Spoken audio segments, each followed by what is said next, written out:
Situated on Renfrew Street, the Glasgow School of Art is one of the city's most easily recognisable buildings. Designed by Charles Rennie McIntosh and built over a 12-year period, it gives a fascinating look at the work of the acclaimed Scottish architect. I caught up with student and tour guide Lizzie Brotherson to find out more about the history of the famous building. The building is interesting because it was completed in two phases.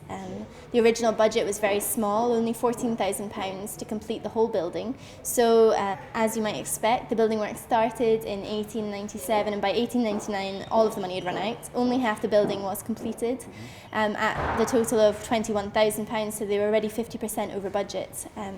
They had to wait eight further years to complete the building, which they finally completed in 1909, and the total cost of the whole building was £40,000, so it was a really great stretch off the original budget that was given.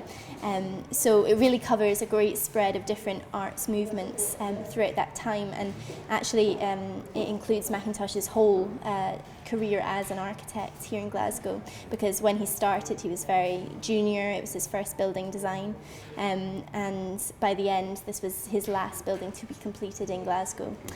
One of the most famous and distinctive features of the school is the original library.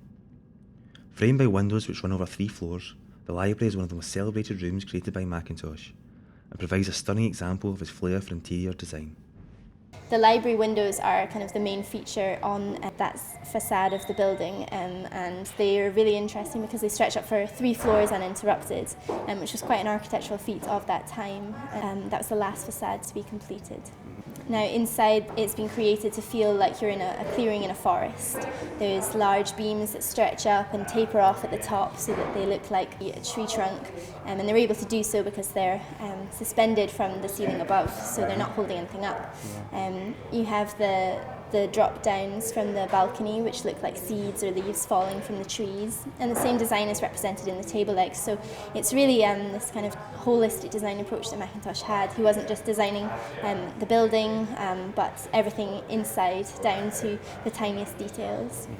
There's tours that run daily, every day of the week, and pretty much on the hour in the summer. And on the tour you can go in and you can see the furniture gallery, which is the largest collection of McIntosh furniture in the world. It was part of our Access and conservation project that we have run. So that finished around 2009 to celebrate the centenary of the building itself. And the space where the furniture is housed has kind of tried to restore it back to McIntosh's original designs of interiors, so the bare brick walls and the sort of wooden floorboards and things like that. So it is a great space to view his furniture in, and we're really lucky to have that here at the art school.